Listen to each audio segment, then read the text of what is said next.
7:59 en el territorio continental ecuatoriano, buscando la verdad en la revista de Opinión Democracia.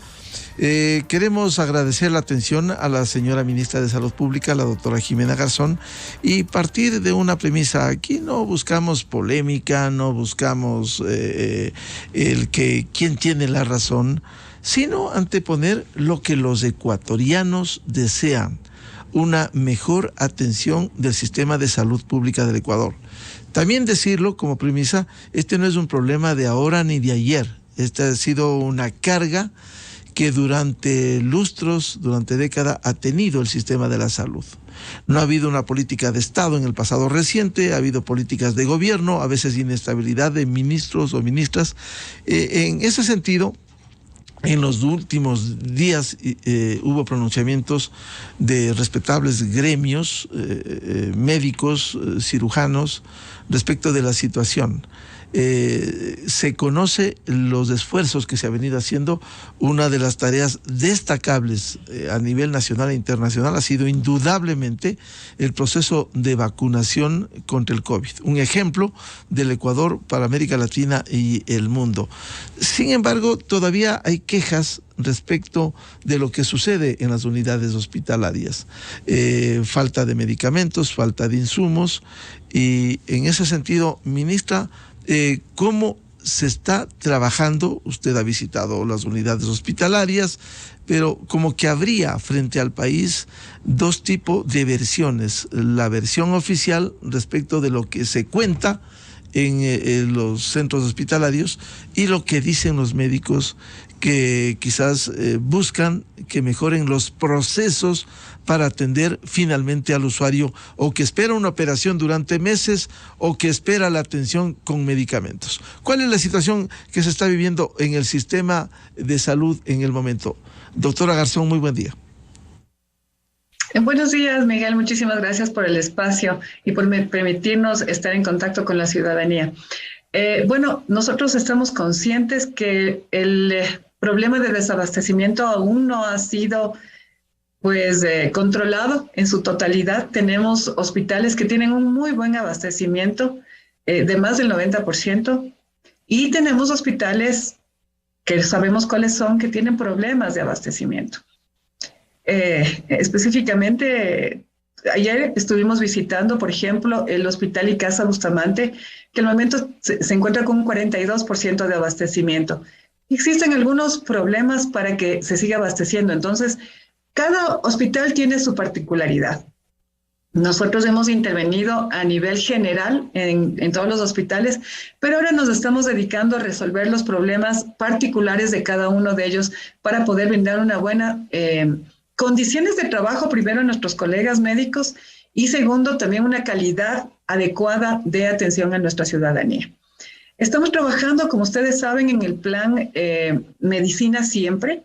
Este plan permite que los pacientes acudan a la consulta externa de los hospitales públicos del Ministerio de Salud. El médico prescribe su receta. Con esa receta impresa, ellos se acercarán a una farmacia que sea parte de las cadenas que estamos firmando convenios, y pueden recibir completamente gratuita la medicación que ha sido prescrita desde el hospital. Justamente el día de ayer estuvimos haciendo pruebas en el hospital Abel Gilbert de Guayaquil. Yo vi el proceso, verifiqué el proceso. Estamos viendo estas pruebas electrónicas y está funcionando perfectamente bien. Eso para nosotros es un éxito, porque vemos que están conectados nuestros hospitales ya, los hospitales de las ciudades de Quito, Guayaquil, Cuenca y Portoviejo, con las cadenas de farmacias que ya estamos firmando los convenios de adhesión. Esto aliviará en un porcentaje la falta de medicamentos en los hospitales, sobre todo de consulta externa. Estamos adquiriendo además medicamentos que son de difícil acceso aquí en el Ecuador a los organismos internacionales, sobre todo a la OPS y a PNUS. Y además de eso, para que justamente haya una mayor claridad del abastecimiento a nivel nacional, estamos implementando un sistema electrónico de inventarios. Este sistema electrónico es un sistema bastante eficiente, muy minucioso, que nos permite identificar qué medicamento hay hasta en los centros de salud y en qué porcentaje. Entonces, por ejemplo, ahora que nosotros hicimos la compra a través de la empresa pública de los medicamentos y que fueron entregados a nivel nacional, nosotros sabremos exactamente en dónde están esos medicamentos, en qué cantidad, si es que están caducados, si no están caducados, si han sido prescritos y están saliendo de inventario. Es muy complicado saber exactamente cuántos medicamentos salen a diario de un hospital, porque no existe al momento este sistema electrónico. Pues nosotros, con el apoyo de la empresa privada nuevamente, pues estamos implementando este sistema a nivel nacional. Claro, es penoso si es que no existe eso, porque ¿cómo se puede recetar si no se sabe que se cuenta con ese medicamento? Ahora usted decía, señora ministra, hay hospitales que tienen un abastecimiento del 90%. ¿Cuáles serían esos hospitales para que usted los cite, por ejemplo? Bueno, aquí en la ciudad de Quito, les voy a decir, por ejemplo, la maternidad Luz de Helena Arizmendi, la Nueva Aurora, cuenta con un porcentaje de abastecimiento de más del 90%. Tenemos también un buen porcentaje de abastecimiento en el Hospital de Calderón. El Hospital Eugenio Espejo cuenta con casi el 70% de abastecimiento de fármacos. El Enrique Garcés tiene al momento el 65% de abastecimiento de fármacos y el 70% de dispositivos médicos. El Hospital Pablo Arturo Suárez tiene el 80% de abastecimiento de fármacos y también de dispositivos médicos. Pero como le digo, Miguel, esto obviamente tiene que reflejarse en la atención a la ciudadanía. Es por eso que nosotros, el día que tuvimos la reunión, pues que me parece muy productiva, con la Federación Ecuatoriana de Medicina y también con el Colegio Médico de Pichincha, hemos quedado en compromisos de hacer veedurías ciudadanas, para que no solamente los medicamentos se queden en los hospitales, sino asegurarnos que esos medicamentos lleguen a manos de nuestros pacientes, que es lo que nos interesa a todos los médicos, al gobierno, a las instituciones públicas y también, por supuesto, a los gremios médicos, ¿no? Entonces, hemos ya enviado, los acuerdos del día de ayer fueron enviados a cada una de las personas que asistió a esa reunión para que cumplamos con esos compromisos a la brevedad posible. Señora ministra, decía, no se trata de polémica, pero hay hospitales importantes, y usted ha citado Quito, el Eugenio Espejo, el Enrique Garcés. Quisiera añadir el Hospital Pablo Arturo Suárez, que tiene una gran demanda, y uno de los médicos reconocidos de ahí, cirujano, traumatólogo, el doctor Juan Barriga, decía lo siguiente en resumen en una entrevista este lunes con la revista de Opinión Democracia. La ministra va al Hospital Pablo Arturo Suárez, primero minimiza a los médicos que estábamos afuera esperando para explicarle que lo que estamos diciendo no es un invento de nada y que tampoco tenemos ningún interés político. No hemos podido sacar ni un solo paciente de cirugías programadas, pero no poder sacar pacientes de emergencia, eso ya es bastante grave. Y peor aún cuando se dice que se tiene todo. Y como es político, la gerente que lleva 10 días que no tiene idea, porque está novata en su cargo, enseñan a bodegas que están llenas, claro que están llenas de sueros, de jeringuillas, y lo básico para poder operar en lo que significa traumatología, placas, tornillos, prótesis, no hay una sola para poderlo hacer, uno solo. Y no es que nosotros los médicos inventamos. El presupuesto para el 2022 yo lo solicité a principios de noviembre del año pasado. No he recibido un solo centavo para iniciar un proceso. ¿De qué estamos hablando entonces? Lo importante es tomar los correctivos, no solo los medicamentos, y decía, no solo pacientes que tienen previsión de una cirugía, sino pacientes en emergencias. ¿Cómo dotar de todo eso a fin de que existan las placas, los tornillos que decía este traumatólogo? Bueno, nosotros conocemos, Miguel, y yo no sé si ustedes saben, pero En una visita sorpresa que hice a ambos hospitales, tanto al Hospital de Calderón como al Pablo Arturo Suárez, fue una visita nocturna, encontré a un hospital colapsado, lleno de pacientes insatisfechos en la emergencia, los pisos llenos, y a otro hospital completamente vacío. El lleno era el Hospital de Calderón, que ya no sabía cómo manejar más pacientes, y también con la negación del Pablo Arturo Suárez en recibir más pacientes. Eso me comunicaron los mismos pacientes. Y los médicos que me decían que no tenían el apoyo en el norte de Quito para poder atender de buena manera a los pacientes, para moverlos de un hospital a otro para que sean atendidos.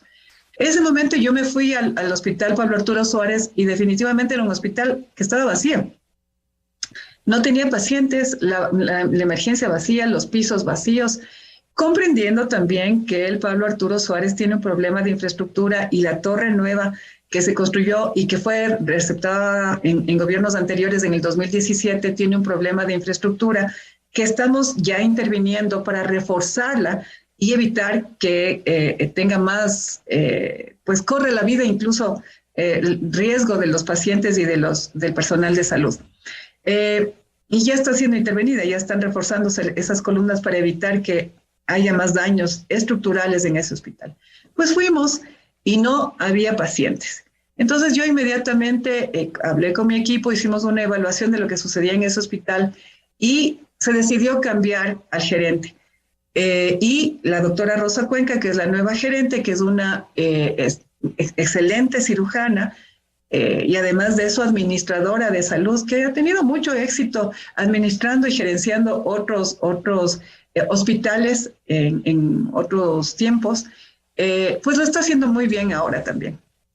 ¿Qué es lo que nosotros encontramos? Pues que sí, hay falta de insumos, sobre todo traumatológicos, que muchos de esos procesos se habían dado de baja por parte del CERCOP porque no cumplían con lo que se debía cumplir para poder ser aceptados.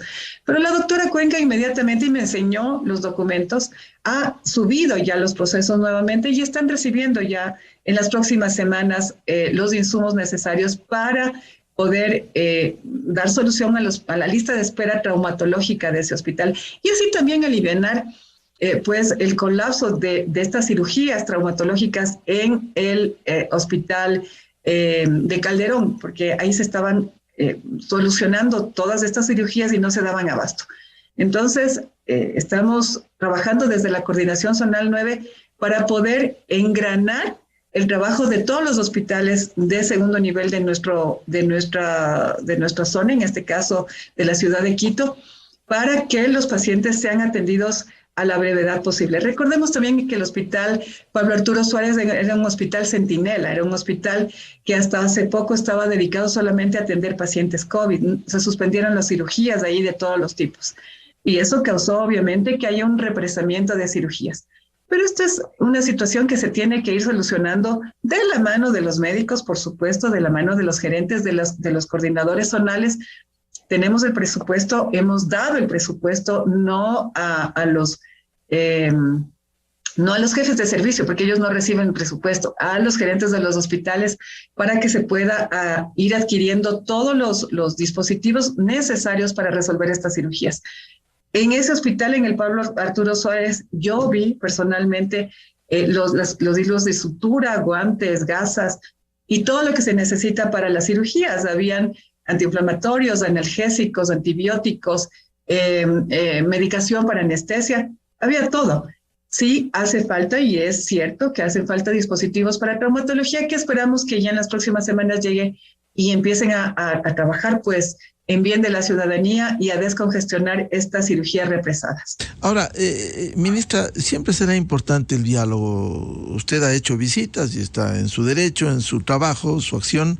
Sin embargo, además del gerente o gerente administrativo de un hospital, también conversar con los médicos para ventilar y decir, bueno, ser un poco ejecutivos para que se escuche lo que plantean y se busquen soluciones, porque un problema represado por años no se lo puede solucionar, más aún tuvimos la pandemia los 2 años y seguimos en eso, aunque bajaron los indicadores, pero ir resolviendo los problemas y con los médicos que son los actores.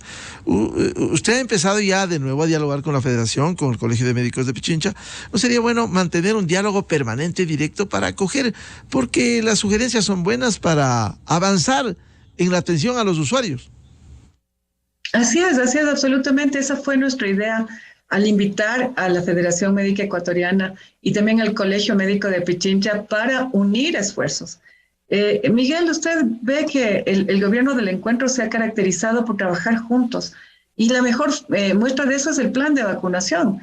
Nosotros unimos esfuerzos desde las Fuerzas Armadas, Cruz Roja Ecuatoriana, pues la empresa privada, las universidades, los Boy Scouts, todos nos unimos para sacar al país de la pandemia. Y ahora estamos haciendo lo mismo, porque esta es una crisis sanitaria que viene por años.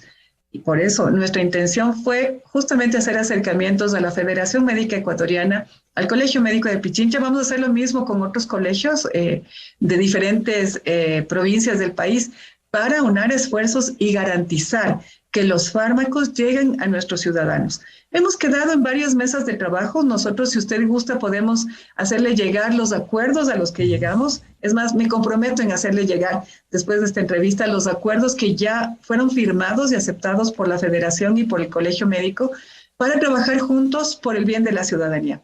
Y uno de esos acuerdos fue crear justamente veedurías ciudadanas para poder hacer visitas fantasmas a los hospitales y determinar dónde está ese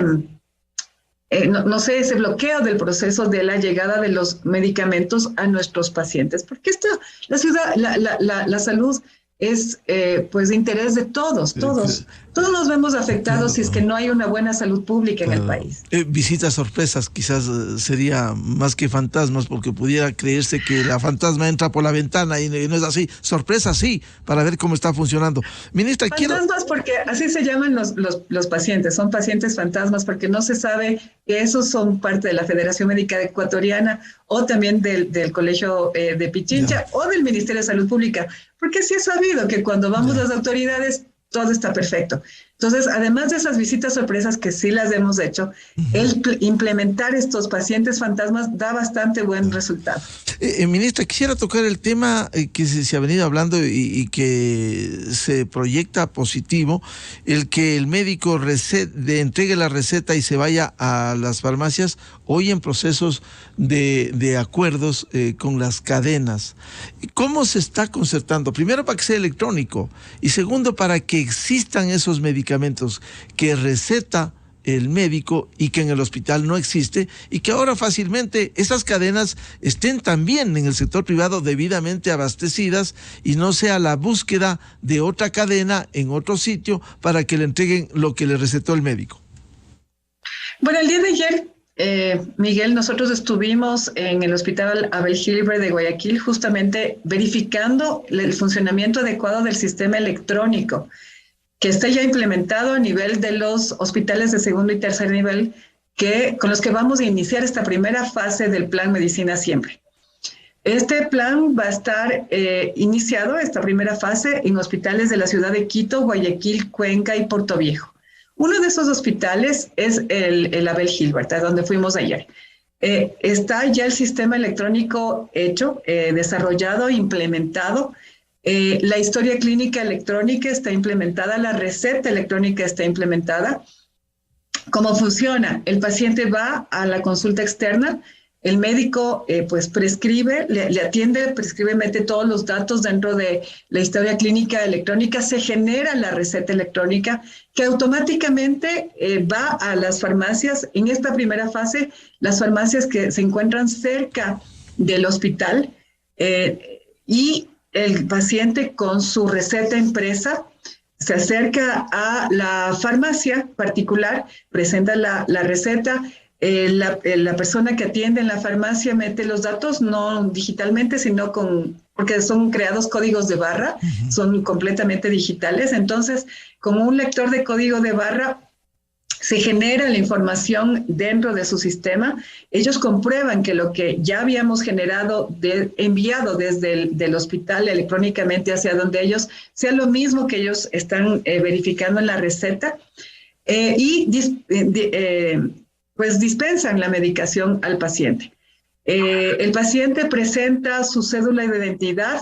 Si es que hay un representante del paciente que por alguna razón no puede ir y está registrado en el sistema del hospital, por supuesto, ambas cédulas, tanto de la persona que retira el medicamento y también consta en el sistema, y el del paciente, son escaneados por la farmacia junto con un voucher que ha firmado ya el paciente de haber recibido la medicación completamente gratuita.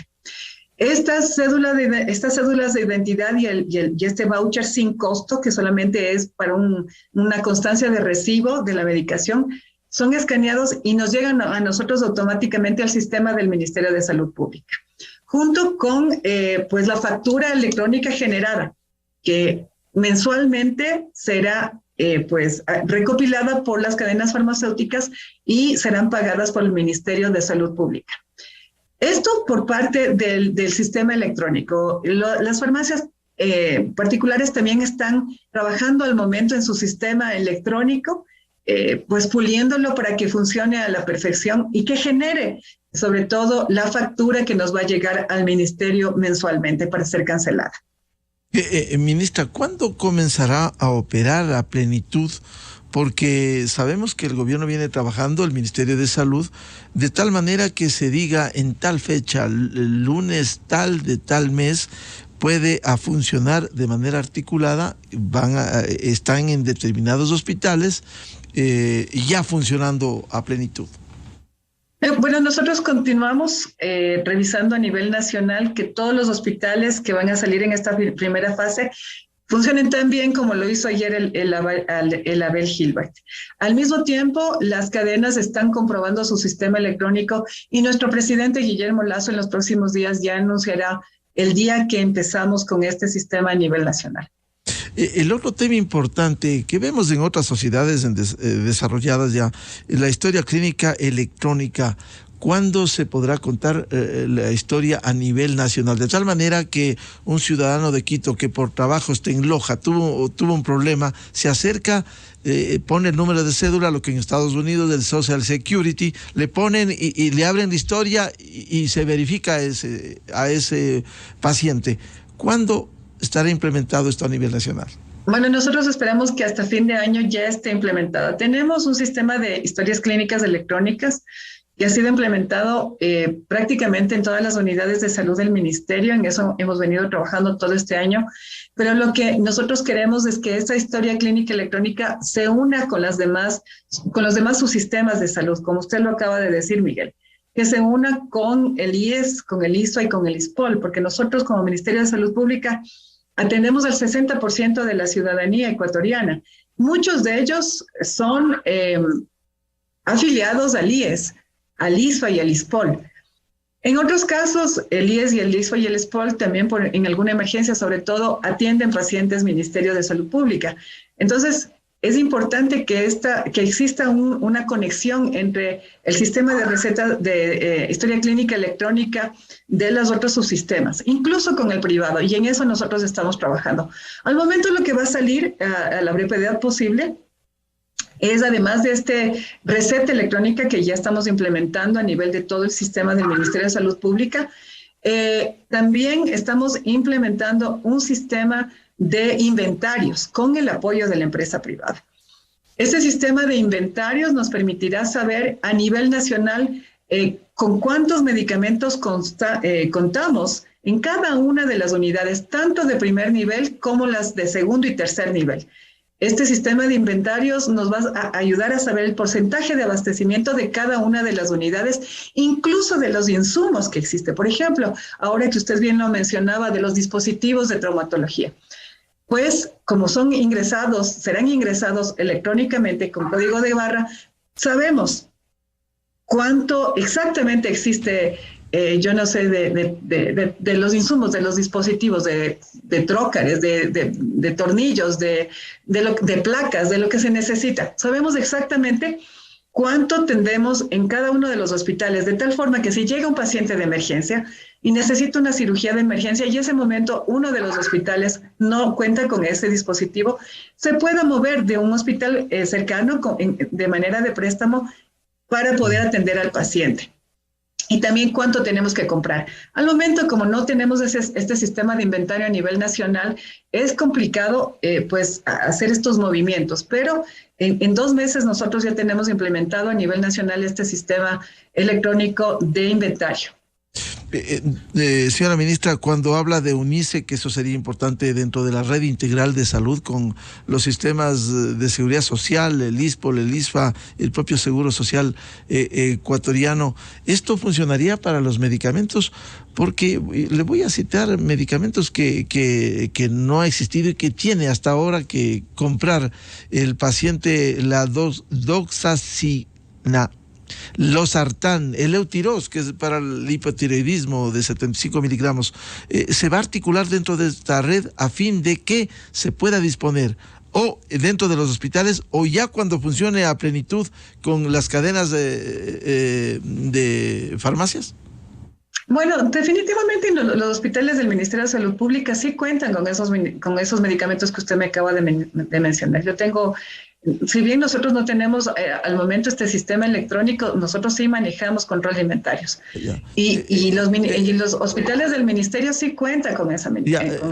Permítame decirle, le citaba este caso porque le planteaba la unión con los sistemas de seguridad social.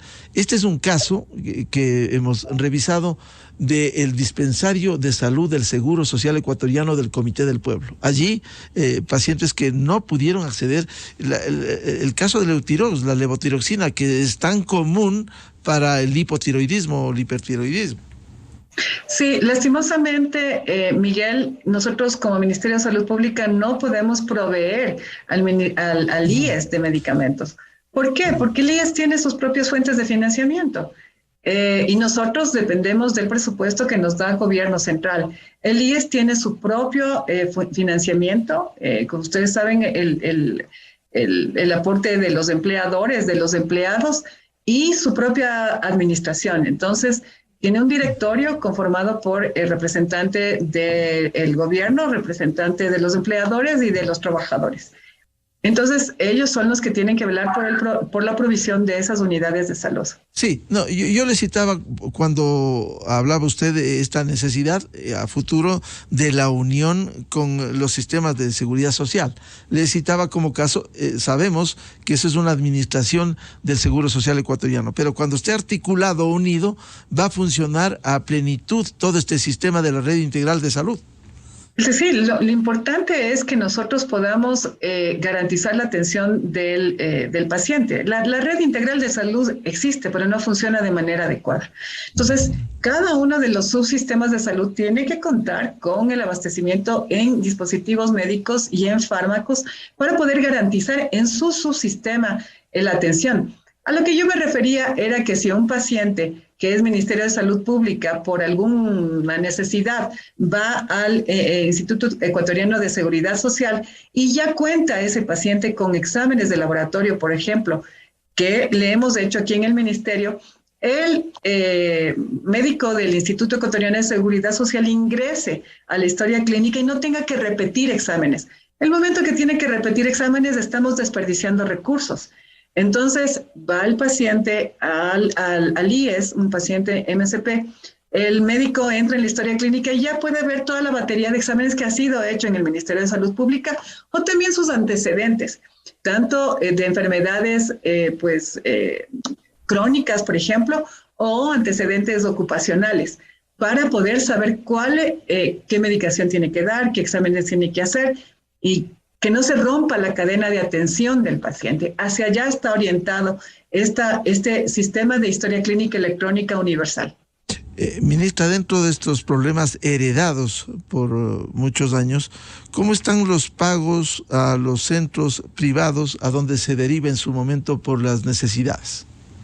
Bueno, nosotros somos uno de los subsistemas de salud, creo que el que más ha pagado a Solca, a la Junta de Beneficencia y a todos pues los proveedores.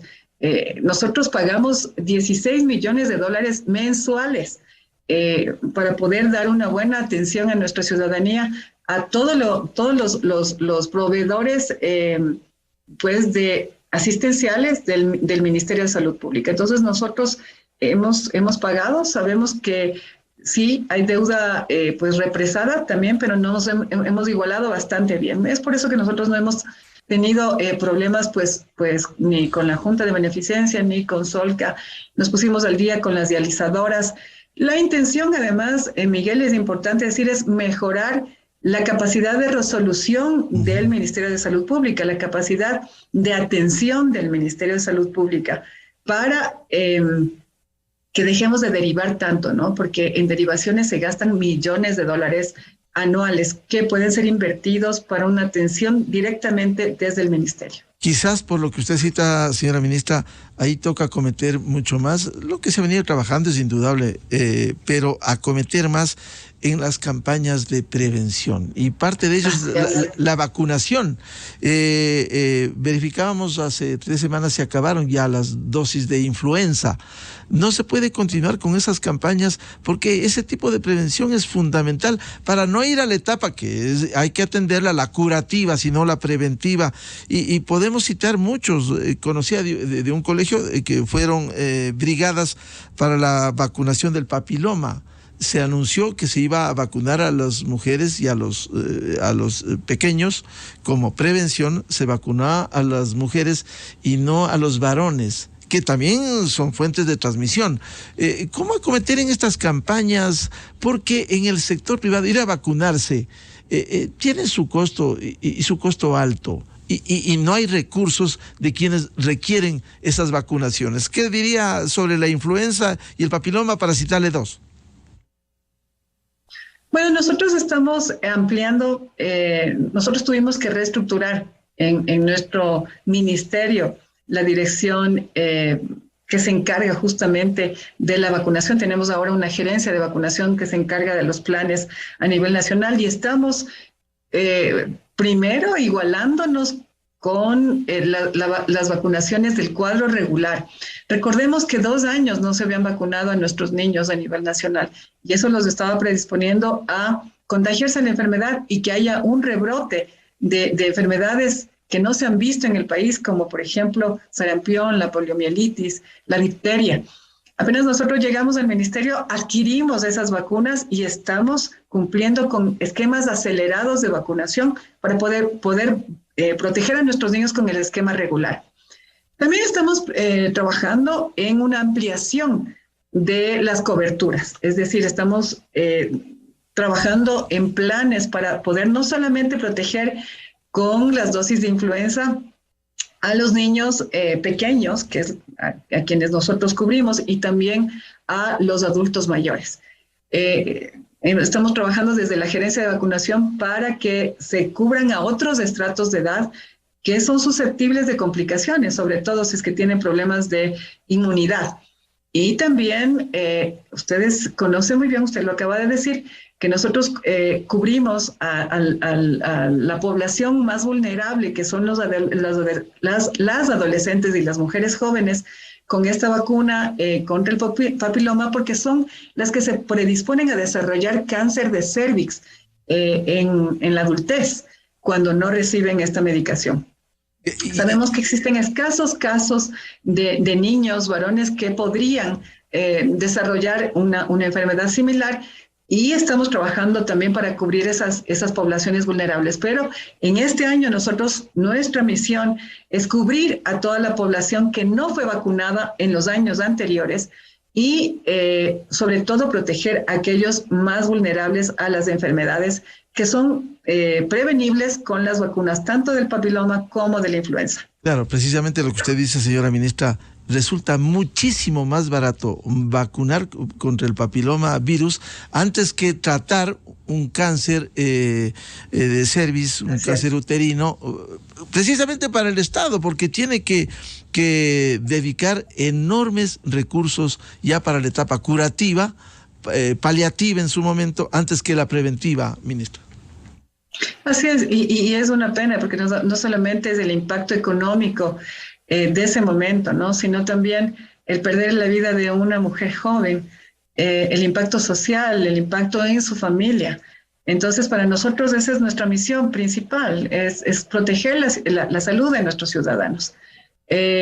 Sabemos la importancia que tiene, incluso en salud pública, es un indicador de la calidad de salud pública, la cantidad de Papa Nicolaos que se hacen a nivel nacional. Es todo un programa, no solamente es la vacunación, es la prevención integral del cáncer de cervix. Ese es uno de los objetivos de nuestro plan decenal de salud. Disminuir la cantidad de casos, de la incidencia de casos de cáncer de cervix anualmente en nuestro país. Bien, queremos agradecer a la señora ministra de Salud, doctora Jimena Garzón, muy importante. Gracias por despejar inquietudes. La información oportuna es muy buena en sectores tan fundamentales como la salud pública en el Ecuador. Ministra, muy amable por atender a la revista de Opinión Democracia. Gracias Miguel, gracias por la invitación y seguiremos en contacto para, sobre todo, dar a conocer a la ciudadanía el funcionamiento de nuestro plan Medicina Siempre en los próximos días. Y esperamos la documentación que nos ha anunciado. Muchas gracias. Perfecto, sí, claro que sí. Muchas gracias. Llegar. Muy amable. Gracias. Muchas gracias. La ministra de Salud Pública, doctora Jimena Garzón, en la revista de Opinión Democracia. Buscando la verdad, 8:35 minutos en el territorio continental ecuatoriano. Pausa publicitaria y ya volvemos. Tenemos previsto un diálogo con el presidente de la Asociación de Municipalidades Ecuatorianas, alcalde de Morona, Santiago, Franklin Galarza. Miguel Rivadeneira en la revista de Opinión Democracia. Inicio de espacio promocional y publicitario. Si piensas construir, decorar o remodelar, ven aquí, dime aquí, manos a la obra.